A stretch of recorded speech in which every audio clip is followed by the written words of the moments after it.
모세가 그의 장인 미디안 제사장 이드로의 양떼를 치더니 그떼를 광야 서쪽으로 인도하여 하나님의 산 호렙에 이르니 여호와의 사자가 떨기나무 가운데로부터 나오는 불꽃 안에서 그에게 나타나시니라. 그가 보니 떨기나무에 불이 붙었으나 그 떨기나무가 사라지지 아니하는지라. 이에 모세가 이르되 내가 돌이켜 가서 이 큰 광경을 보리라. 떨기나무가 어찌하여 타지 아니하는고 하니 그때에 여호와께서 그가 보려고 돌이켜 오는 것을 보신지라. 하나님이 떨기나무 가운데서 그를 불러 이르시되 모세야 모세야 하시매 그가 이르되 내가 여기 있나이다. 하나님이 이르시되 이리로 가까이 오지 말라. 내가 선 곳은 거룩한 땅이니 내 발에서 신을 벗으라. 아멘.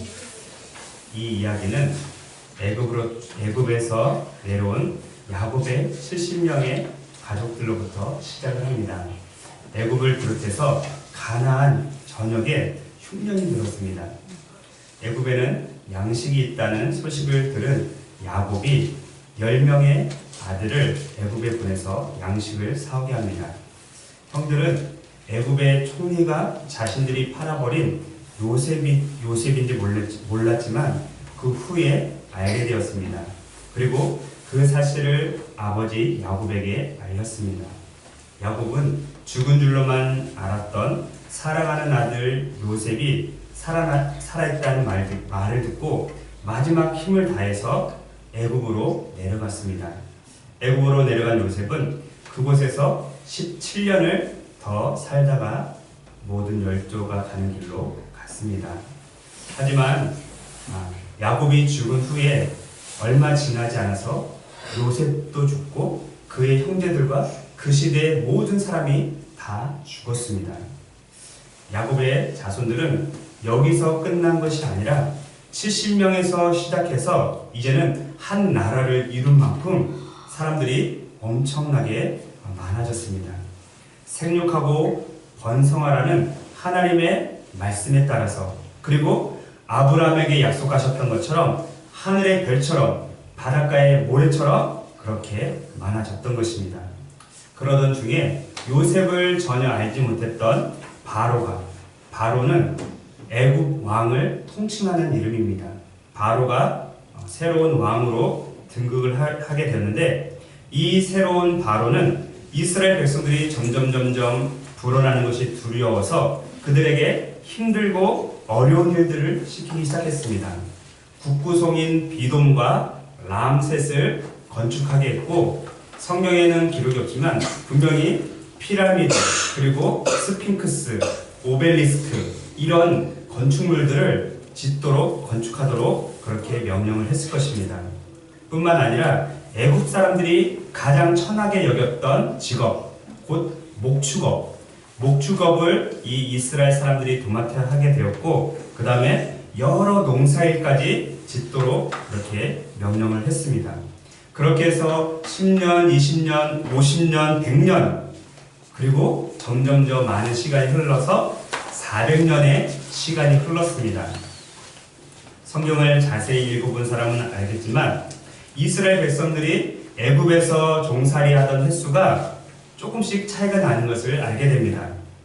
어떤 성경에는 430년이라고 되어 있고, 또 어떤 성경에는 400년, 또 다른 성경에는 450년이라고 되어 있습니다. 꼭 그러면 거의 50년의 이런 차이가 나는데 그 기간은 별로 중요한 것이 아닙니다.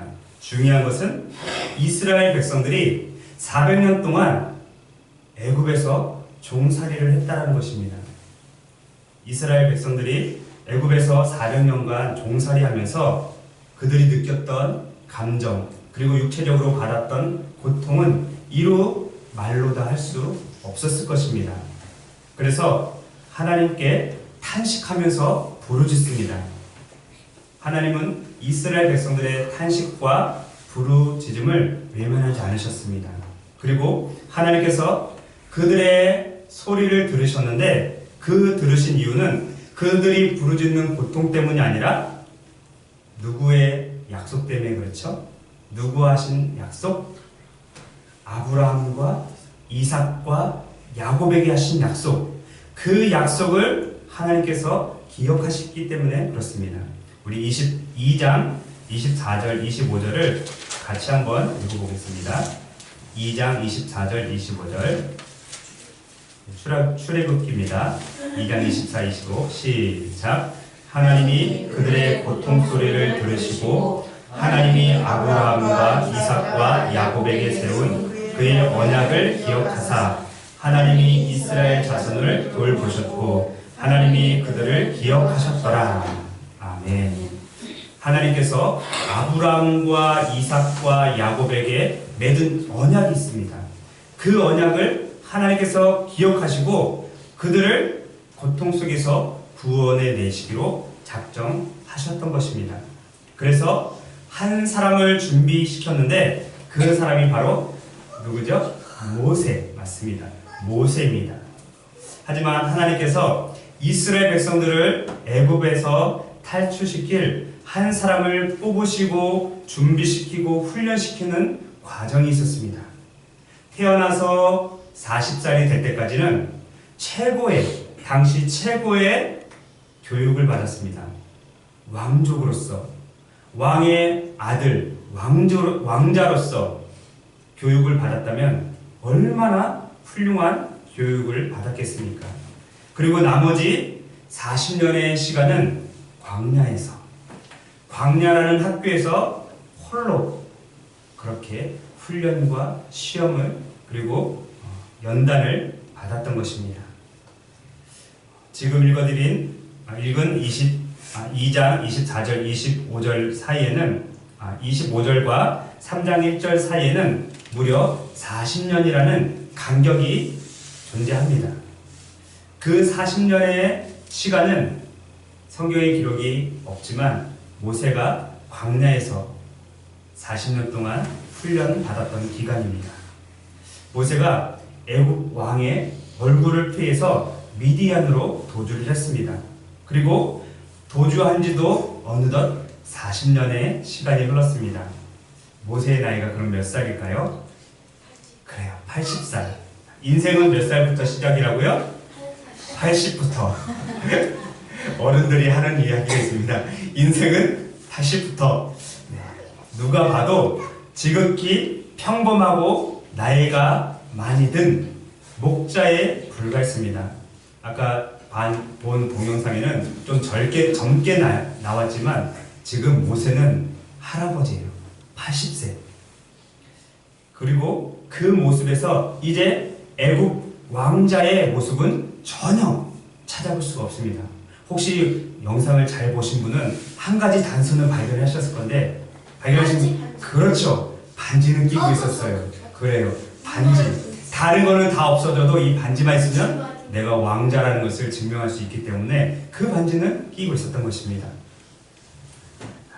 과거에는 화려했고 위풍당당하고 정말 사자도 맨손으로 때려잡을 수 있을 것 같은 그런 모습이었지만 이제는 늙은 할아버지, 아무것도 할 수 없는 이빨 빠진 호랑이 같은 그러한 모습입니다.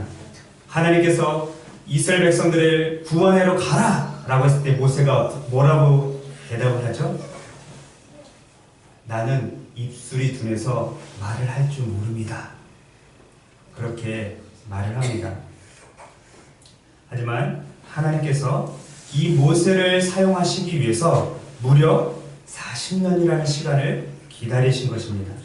그리고 자신이 가지고 있던 모든 것을 내려놓게 만드신 것입니다. 이제 하나님께서 일하실 때가 되었습니다. 모세가 80살이 되던 어느 날 하나님께서 모세를 호렙산으로 부르십니다. 3장 1절을 다시 제가 읽겠습니다. 모세가 그의 장인 미디안 제사장 이드로의 양떼를 치더니 그 양떼를 광야 서쪽으로 인도하여 하나님의 산 호렙에 이르매. 3장 1절에 모세가 광야 서쪽에 있는 호렙산으로 장인의 양떼를 몰고 왔다라고 기록을 하고 있습니다. 하나님께서 양떼들을 인도한 것입니다. 그리고 모세를 인도하신 것입니다. 하나님께서 모세를 호렙산으로 부르신 이유는 그 산에서 자신을 드러내고 모세에게 사명을 주시기 위함이었습니다. 나중에 우리가 모세가 또 한 번 이 산에 오르게 되죠. 그 산 이름이 뭐라고 했죠? 그렇죠. 시내산하고 호렙산하고 같은 산이라고요? 다른 산이라고요? 같은 산이라고 했어요. 근데 부르기를 호렙산, 시내산 이렇게 부른다고 했죠. 모세는 이 산에서 하나님을 만날 것을 기대하고 간 게 아닙니다. 그저 장인의 양떼를 치다가 풀을 먹이다 보니까 어느 사이에 호렙산까지 와 있었던 것입니다. 그러나 호렙산에 도착한 모세는 불은 붙었는데 타지 않는 떨기나무 한 그루를 발견하게 됩니다. 얼마나 신기했겠어요. 그렇죠? 여기 나무가 한 그루 있는데 불이 붙었어요. 그리고 분명히 불은 붙었는데 타지는 않아요. 그래서 신기하기도 하고 궁금하기도 했던 이 모세가 자신이 끌고 왔던 양떼들을 다른 목동에게 맡기고 그곳으로 혼자 걸어갑니다. 성경에 보니까 모세가 다른 목자들과 함께 왔다는 이야기는 없는데요? 네, 없습니다. 그런데 상식적으로 봤을 때 혼자 그 많은 양떼를 이끌거나 치기가 어려웠을 겁니다. 그래서 분명히 종이나 아니면 다른 목자들과 함께 같이 양떼를 이끌고 왔을 것입니다. 그들은 이드로의 사위일지 아들일지 또는 동네 사람들일지 모르겠지만 아무튼 같이 왔고 그들에게 양떼를 맡기고 모세는 혼자 이 타지 않는 떨기나무로 향합니다. 그때 이렇게 얘기가 나옵니다. 2절 여호와의 사자가 떨기나무 가운데로부터 나오는 불꽃 안에서 그에게 나타나시니라. 그가 보니 떨기나무 불이 붙었으나 그 떨기나무가 사라지지 아니하는지라. 이 놀라운 광경을 보고 싶어서 점점점 떨기나무 곁으로 갔습니다. 우리나라 말에도 그런 말 있죠. 제일 재밌는 구경이 뭐죠? 두 가지. 하나는 싸우는 구경, 또 하나는 불구경. 내 집에 불만 안 붙으면 돼요. 옆집에 불 붙으면 그거 구경하고 있으면 돼요. 우리 집에 불 붙으면 뿌리야 하고 소방차를 빨리 불러야죠. 근데 옆집에 불 붙으면 그 구경하는 거 재밌잖아요. 농담을 한 겁니다. 모세도 나무에 불이 붙었는데 타지 않으니까 그것을 좀 더 자세히 보려고 가까이 간 겁니다. 근데 갑자기 모세야 모세야 라고 하나님 음성이 들립니다. 누군가 어떤 사람의 이름을 두 번씩 부른다는 것은 그 상황이 아주 긴박하고 위험한 상황인 것을 알려주는 겁니다. 우리 기억나죠? 아브라함이 아들 이삭을 번제로 드리려고 할 때, 칼로 진짜 내리치려고 할 때 천사가 어떻게 했죠? 아브라함아 아브라함아 두 번이나 불렀어요. 사태가 너무나 긴박하고 진짜 아브라함이 칼로 죽일 것 같아서 하나님께서 부르신 겁니다. 마찬가지로 지금 떨기나무에 계셨던 하나님께서 모세가 가까이 오자 모세야 모세야 하면서 두 번 부르신 겁니다. 만약 저 같았으면 어떻게 했을까? 한번 상상을 해봤습니다. 여러분들 같았으면 어떻게 할 것 같아요? 자, 여기 불타는 떨기나무가 있는데 타지 않아요. 너무 신기해요. 그래서 가까이 가서 한번 자세히 보고 싶어요. 여러분들 같았으면 이렇게 직접 와서 봤을 수도 있고, 네. 저 같았어도 제 아들처럼 더 가까이 가서 한번 보고 만져도 보고 그랬을 것 같습니다. 그런데 하나님께서 모세야 모세야 부르시니까 그 말씀을 들은 모세는 순간 놀라서 어쩔 바를 모른 것입니다. 그리고 자신을 부르는 분이 하나님이라는 것을 직감했던 모세는 주님, 내가 여기 있습니다 라고 그렇게 대답을 했습니다. 사실 모세는 지금까지 애굽에서 40년, 미디안에서 40년, 80년 아니죠? 도합 80년을 살면서 하나님의 음성을 단 한 번도 들어본 적이 없습니다. 하나님을 만나본 적도 없고 하나님을 본 적도 없습니다. 그러나 그가 하나님의 부르심에 즉각적으로 응답할 수 있었던 이유가 있습니다. 그 이유가 무엇이었을까요? 하나님을 본 적도 없고 만난 적도 없고 들어본 적은 있었죠? 만난 적도 없고 본 적도 없는데 하나님께서 모세를 부르셨을 때 즉각적으로 대답했던 이유가 있어요. 자, 그렇죠. 이 모세가 아주 어렸을 때 태어난 지 3개월이 됐을 때 바구니에 실려서 나일강에 떠내려갑니다. 그 모세를 누가 쫓아갔죠? 그렇죠. 모세의 누나였던 미리암이 쫓아갔고 그 바구니가 누구 손에까지 전달됐죠? 그래요. 바로 왕의 공주의 손에 전달이 됐습니다. 그리고 미리암이 그 바로 왕의 공주에게 제가 이 아기를 위해서 유모를 한 명 데리고 오겠습니다 라고 가서 데려온 게 누구죠? 자기 엄마이고 또 모세의 진짜 엄마를 데리고 왔습니다. 그러면 이 모세의 엄마가 이름이 요게벳인데요. 요게벳이 젖을 먹이면서 젖만 먹어라. 넌 젖만 먹어야 돼. 했을까요? 분명히 이 아기 모세를 바라보면서 모세야, 너는 이스라엘 사람이야. 하나님께서 우리 백성들을 이곳까지 인도해 주셨고 400년 동안 우리 백성이 이 나라에서 고통을 당하고 있어. 모세야, 너는 그 사실을 잊으면 안 돼. 너는 애굽 사람이 아니라 이스라엘 사람이야. 이 모세가 젖을 뗄 때까지 다시는 요게벳이 젖먹이로 안 올 때까지 들려주고 또 들려주고 또 들려주고 이스라엘 역사와 하나님에 대해서 계속 말을 했을 겁니다. 그래서 80살이 됐던 모세가 모세야 모세야 라는 그 하나님의 음성에 주님 제가 여기 있습니다 라고 그렇게 반응을 할 수 있었던 것입니다. 하나님께서 그 모세에게 다시 한번 말씀하십니다. 이리로 가까이 오지 말라. 내가 선 곳은 거룩한 땅이니 내 발에서 신을 벗어라. 모세는 이 준엄한 하나님의 명령에 자신도 모르게 신고 있었던 신발을 벗어 던졌습니다. 물론 동영상에서 벗어 던졌겠어요? 벗어서 아마 저 같았으면 손에 들고 있었을 거예요. 그리고 모세가 신고 있었던 신이 어떤 신이었죠? 고무신, 남학신, 운동화, 구두. 5번은 샌들. 자, 가죽으로 만든 샌들입니다. 가죽으로 만든 샌들. 모세가 살던 당시에는요, 애굽 사람들도 마찬가지고 이스라엘 사람들은 당연히 샌들을 신었을까요? 안 신었을까요? 신었어요? 안 신었어요. 그러면 집신으로 만든 신을 신었을까요? 안 신었을까요?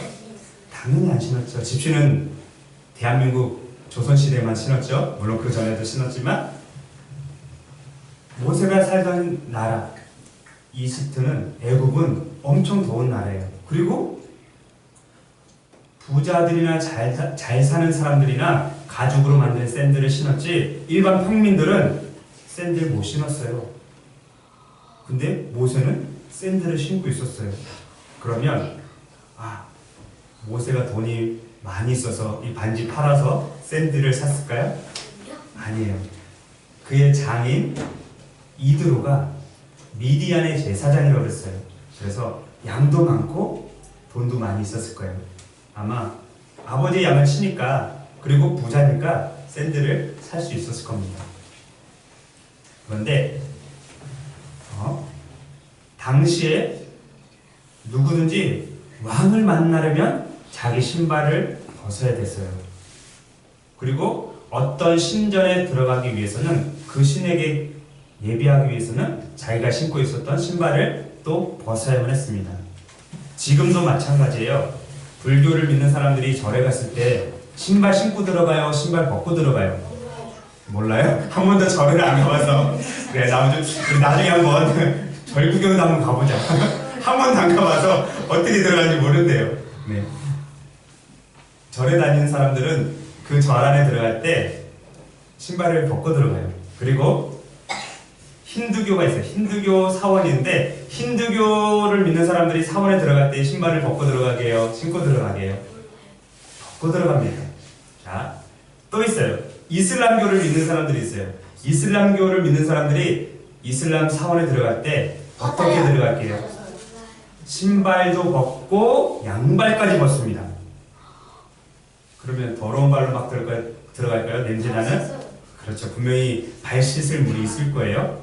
그런데 우리 기독교는 어떻죠? 우리 기독교? 그냥 신발 신고 들어오죠. 아니에요. 여러분들 어린이들 잘 모르겠지만 옛날 우리 교회는 다 마룻바닥으로 돼 있었어요. 그래서 한 명도 신발을 신고 들어온 사람도 없었어요. 다 신발 벗고 양말 신고 또 우리 할머니들은 버선을 신고 들어왔죠. 그것도 가장 깨끗한 걸로. 근데 지금은 마룻바닥 있는 교회가 거의 없어요. 대부분 대리석이나 돌이나 우리 교회처럼 이렇게 돼 있어서 신발 신고 오죠. 목사님이 어렸을 때만 해도 강대상에 신발을 신고 못 올라갔어요. 그쵸? 저도 그랬어요. 그리고 신발 신고 올라가려고 치면 하나가 벌 받으면 어떡하지?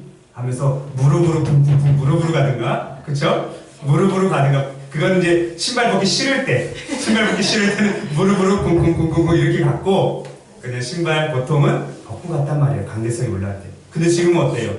목사님들 구두 신고 있는데 신발 벗고 가요. 자, 들어보세요. 메투엘리라는 신학자가 이렇게 얘기합니다. 그 당시 모세가 살던 그 당시에 신을 벗는 것은 오늘날 모자를 벗는 것과 같은 존경과 복종의 표시였다. 지금 예배당에 올 때 문 앞에까지 모자를 쓰고 오잖아요. 근데 예배당에 와서 모자를 쓰고 드려요, 벗고 드려요, 예배를? 물론 이제 나라마다 문화는 차이가 있어요. 미국이나 유럽에 있는 나라들은 예배드릴 때도 모자 쓰고 드리더라고요. 영화에서 보니까 그래요. 모자를 쓰고 드리는 게 그게 예의인 나라는 그렇게 해요. 근데 우리나라에서는 안 그래요. 그쵸? 문 앞에까지 모자를 쓰고 왔을지라도 예배당 안에 들어오면 모자를 벗어요. 어디에 머리 눌리면 어떡하지? 그러면 모자 쓰고 안 오면 돼요. 그 걱정하면. 자, 그래서 모자를 벗는 것은 존경과 복종의 표시였던 것처럼 하나님 앞에서 신발을 벗는 것은 하나님을 존경하고 하나님께 복종하는 그러한 표시인 것입니다. 한 나라 왕 앞에서도 신을 벗어야만 했다면 하나님은 한 나라의 왕과는 비교가 안 되는 그러한 높고 위대하고 크신 분이십니다. 그 하나님 앞에서 우리는 어떻게 해야 되죠? 마땅히 당연히 신을 벗어야 하는 것이 옳습니다. 하나님 앞에서 존경과 복종을 표시하는 것이 옳은 일입니다. 우리 모두는 거룩하신 하나님 앞에서 그렇게 해야만 하는데 하나님은 거룩하신 분이기 때문에 죄인된 인간이 하나님 앞에 가까이 오는 것을 절대로 용납하지 않으십니다. 물론 에덴 동산에서 아담과 하와가 범죄하고 타락하기 전까지는 하나님과 이렇게 대면하면서 이야기를 했어요. 그런데 선악과를 따먹고 범죄하고 죄를 지은 후에는 하나님 앞에 설 수가 없게 됐습니다. 함부로 하나님 앞에 설 수가 없게 되었고 그 아담의 후손으로 태어난 우리들은 어떻죠? 우리들도 마찬가지로 죄성을 가지고 태어나기 때문에 하나님 앞에 우리 힘으로는 설 수가 없는 것입니다. 그런데 하나님께서 이러한 사실을 아시고 모세에게 이리로 가까이 오지 마라 라고 그렇게 말씀하십니다. 그리고 이 땅은 네가 선 곳은 거룩한 땅이다 라고 그렇게 말씀하십니다. 그러면 여기서 말하는 거룩은 무슨 뜻일까요? 구별하다. 그렇죠. 구별하다 라는 의미를 가지고 있습니다. 즉 어떤 것에 속하지 않은 채 분리된 상태, 어떤 것에 속하지 않고 분리된 상태가 거룩하다입니다. 즉 세상에 속하지 않고 하나님께 속한 것은 다 거룩한 것입니다. 예를 하나 들어보겠습니다. 예전에도 한번 들은 적이 있는데 어떤 목사님이 책에다가 이 예화를 썼는데 너무 좋아서 제가 인용을 또 합니다. 어느 안식일에 한 제사장이 성전에서 칼로 뭐를 하고 있었을까요? 요리를? 제사. 아니죠. 칼로 양의 목을 탁 따고 껍질을 벗기고 그 다음에 각을 떠서 하나님 앞에 제사를 드립니다. 그런데 그날도 칼을 들고 양의 목을 딱 뜨려고 했는데 잘 안 되는 거예요. 차라리 한 번에 딱 하면 양도 안 아프고 힘도 덜 드는데 안 되면 양도 고통스럽고 사람도 힘들어요. 딱 보니까 날이 무뎌졌어요. 그래서 그 밑에 있는 레이인을 시켜서 당장 집에 달려가서 우리 집에 가서 찬장문 딱 열어보고 칼이 여러 개가 있는데 그 중에 제일 날이 잘 선 칼을 가져와라 라고 했어요. 그래서 한 레이 사람이 막 달려가서 제사장님 집에 가서 제일 날이 잘 선 칼을 가지고 왔어요. 그래서 그 칼로 양의 목을 탁 따니까 양이 찍소리도 안 하고 죽고 피를 받아서 뿌리고 가죽을 벗기고 각을 떠서 하나님 앞에 제사를 드렸습니다. 그런데 여기에 거룩이라는 게 있어요. 그 칼이 찬장에 그대로 있으면 그 칼은 거룩한 칼이 아니에요. 그런데 그 칼이 하나님의 집, 하나님께 속한 그 성전에 와서 쓰여졌기 때문에 그 칼은 거룩한 칼이 된 거예요.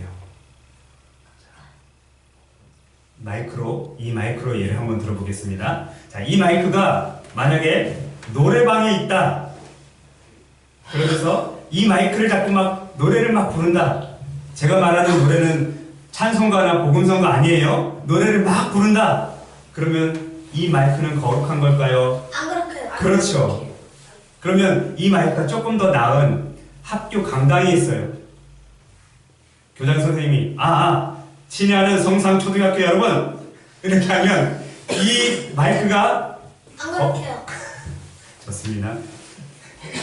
자, 그러면 이 마이크가 저기 용인시청에 있어요. 용인시청의 청장님이 여러분 하면서 말을 해요. 그럼 이 마이크가 거룩한? 좋습니다. 마지막 이 마이크가 우리 생명빛 교회에 있어요. 거룩해요.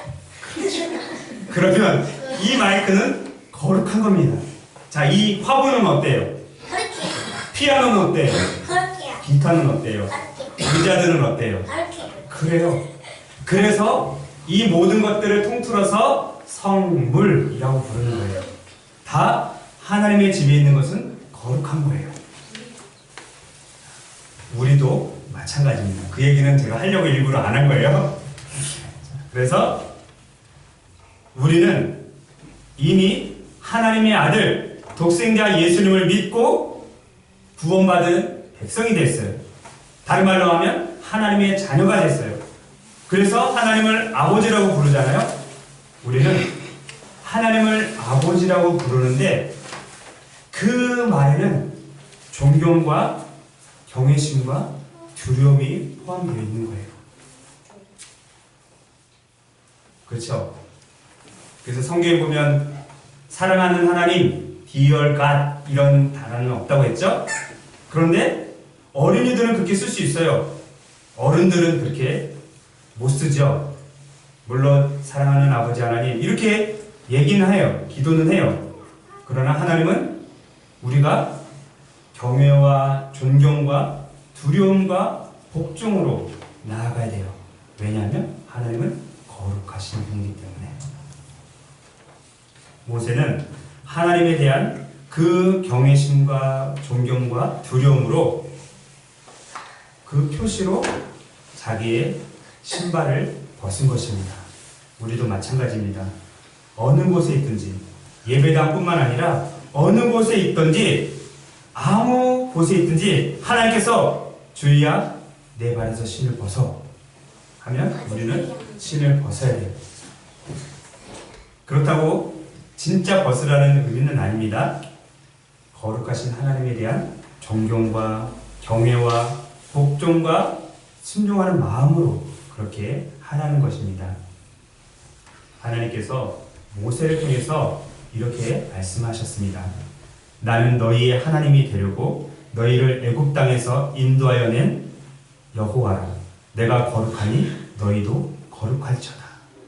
거룩은 구별되다는 뜻인데 하나님의 속성들 가운데 거룩성이라는 게 있어요. 이거는 하나님만 가지고 있는 게 아니라 하나님과 사람 사이에 동시에 갖출 수 있는 거예요. 그래서 어려운 말로 공유적 속성이라고 해요. 만약에 하나님만 가지고 계신 속성이라면 내가 거룩하니 너희는 거룩할 수 없어. 이렇게 말씀하셔야 돼요. 그렇죠? 근데 하나님도 가지고 계시고 우리도 가질 수 있기 때문에 내가 거룩하니 너희도 거룩해라. 내가 구별되었으니 너희도 구별된 삶을 살아라. 라고 말씀하는 거예요. 뿐만이 아니라 두 번 더 말씀하십니다. 너희는 스스로 깨끗하게 하여 거룩할지어다. 나는 너희의 하나님 여호와니라. 너희는 나에게 거룩할지어다. 이는 나 여호와가 거룩하고 내가 또 너희를 나의 소유로 삼으려고 너희를 만민 중에서 구별하였음이니라. 아까 두 번 부르면 뭐라고요? 두 번 똑같은 단어가 두 번 나오면 아주 급하고 중요할 때 두 번 한다고 그랬죠. 근데 거룩하라는 말씀은 세 번 있어요. 이거는 더 중요한 거예요. 내가 거룩하니 너희도 거룩하고 구별된 삶을 살아라 라고 하나님께서 말씀하십니다. 이 말씀은 처음에는 선택받은 이스라엘 백성들에게 하신 말씀이었어요. 그런데 이 말씀은 이스라엘 백성들에게만 하시는 말씀이 아닙니다. 예수님의 복음이 온 세상에 전파됐어요. 그리고 온 세상에 전파된 이후에는 모든 나라, 모든 종족, 그리고 모든 그리스도인들에게 동일하게 하시는 하나님의 말씀입니다. 예수님의 제자였던 베드로가 이렇게 말합니다. 오직 너희를 부르신 거룩한 이처럼 너희도 모든 행실에 거룩한 자가 되라. 기록되었을 때 내가 거룩하니 너희도 거룩할지어다 하셨느니라. 지금 베드로가 유대인들에게만 하는 얘기가 아니에요. 오고 오는 모든 그리스도인들에게 하나님께서 말씀하셨습니다. 내가 거룩하니 너희도 거룩하라고. 그러면 그 거룩함을 어떻게 나타낼 수 있겠습니까? 그것은 모든 행실을 통해서 나타낼 수 있다라고 말합니다. 베드로가 레위기 11장 45절 말씀을 그대로 인용한 겁니다. 한 단어도 안 바꾸고 그대로 쓴 겁니다. 그렇기 때문에 우리도 모든 행실에서 거룩한 삶을 살아야 됩니다. 제가 컴퓨터 사전을 딱 찾아보니까 모든이라는 단어는 빠지거나 남는 것 없이 전부. 자, 그러면 우리 예배당에 우리 모든이에요. 모든. 한 사람 빠지면 모든이에요. 모든이 아니에요. 아니에요. 다 있어야지 모든이에요. 자, 그리고 행실은 일상생활에서 실제로 드러나는 행동이나 몸가짐. 이게 행실이에요. 우리가 살면서 드러나는 행동이나 몸가짐. 그럼 말도 포함될까요? 그래요. 말도 포함돼요. 말, 행동, 몸가짐. 이 모든 것들이 행실이에요. 그래서 이 말을 합쳐보면 모든 행실은 일상생활에서 빠짐없이 실제로 드러나는 말과 행동과 몸가짐을 뜻한다 라고 말할 수 있어요. 그러면 우리는 분명히 하나님이 거룩하기 때문에 우리도 거룩해야 돼요. 그쵸? 그러면 하나님처럼 거룩해지고 또 거룩한 삶을 살 수 있는 방법이 있습니다. 어떻게 하면 그렇게 살 수 있을까요? 네, 답이 나왔습니다. 정확히 성경 그대로입니다. 들어보세요. 청년이 무엇으로 그의 행실을 깨끗하게 하리이까? 주의 말씀만 지킬 따름입니다. 우리의 행실을 깨끗하게 하시는 유일한 방법은 주의 말씀을 지킬 따름입니다. 이 말씀에는 하나님 말씀을 듣고 하나님 말씀을 읽고 하나님 말씀대로 행하는 거예요. 듣고 읽고 행하는 것. 이 모든 것이 합쳐서 주의 말씀을 지킬 따름입니다. 라고 고백하는 겁니다. 사랑하는 생명빛교회 성도 여러분, 이제 말씀을 맺도록 하겠습니다. 그러면 하나님 말씀을 듣고 읽고 지키는 것, 쉬운 일일까요? 어려운 일일까요?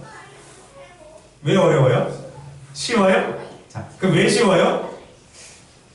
혼자 대답하고 혼자 말하고 하나님 말씀을 듣고 읽고 실천하는 것 어렵습니다. 아들이 쉬워야 했으니까 왜 쉬워? 왜 쉬워?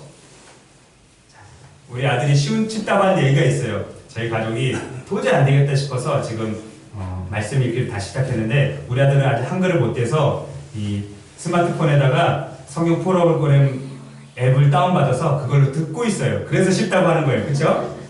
듣는 거 너무 쉬워요. 그쵸? 읽는 건 어때요? 괴롭죠? 만화책이나 동영상은 정말 읽기가 쉬워요. 또 보기도 쉽고. 근데 성경은 왜 이렇게 어려운지 한 장만 읽으려 쳐도 시간도 안 가고 무슨 얘기인지도 못 알아듣겠고 쉽지 않습니다. 그러나 하나님은 우리에게 쉽지 않은 것을 요구하시는 분이 아니에요. 우리가 사랑하는 사람이 편지를 쓰잖아요. 정말 정성껏 또박또박 손편지를 써요. 그러면 그 편지를 받은 사람이 어떻게 해요? 이거 열흘 뒤에 읽어야지 던져놔요? 아니에요. 아무도 안 보내서 입을 딱 뒤집어 쓰고 손정도 꺼내서 읽고 또 읽고 단어 하나 이게 무슨 뜻일까? 그래 분명히 이런 뜻일 거야. 읽고 또 읽고 또 읽고 또 읽고 다음번에 만났을 때 뭐 다음번까지 안 가죠. 다음날 전화하면서 자기야 어저께 쓴 편지 읽어보니까 이게 이런 뜻이지? 이런 말이지? 그쵸? 우리가 하나님의 사랑의 편지를 싫어해서 그래요. 좋아하면 궁금하면 읽게 돼 있고 이해 안 되면 또 읽게 돼 있어요. 근데 진짜 신기하게요. 읽고 또 읽고 또 읽으면 이해 안 됐던 부분이 이해가 돼요. 깨닫게 돼요. 그리고 더 놀라운 것은 우리 가족끼리 어디 이동하면서 성경을 딱 듣거든요. 그러면 눈으로 읽을 때 안 보였던 부분들이 귀로 들을 때 들리는 경우가 많아요. 진짜 그래요. 특히 이름들, 지명들은 이 발음도 안 되잖아요. 근데 들을 때는 그런 지명이구나, 그런 이름이구나. 눈으로 보고 놓쳤던 부분이 들을 때 들어오게 됩니다. 그래서 우리가 이 행실, 모든 행실을 할 수 있는 것은 하나님의 말씀을 듣고 읽고 지킬 때 할 수 있는 것입니다. 마지막으로 시편 기자의 고백을 듣고 마치겠습니다. 내가 주의 율법을 항상 지키리이다. 영원히 지키리이다. 아멘. 이러한 은혜가 저와 우리 모두에게 있기를 간절히 바라겠습니다. 기도하겠습니다.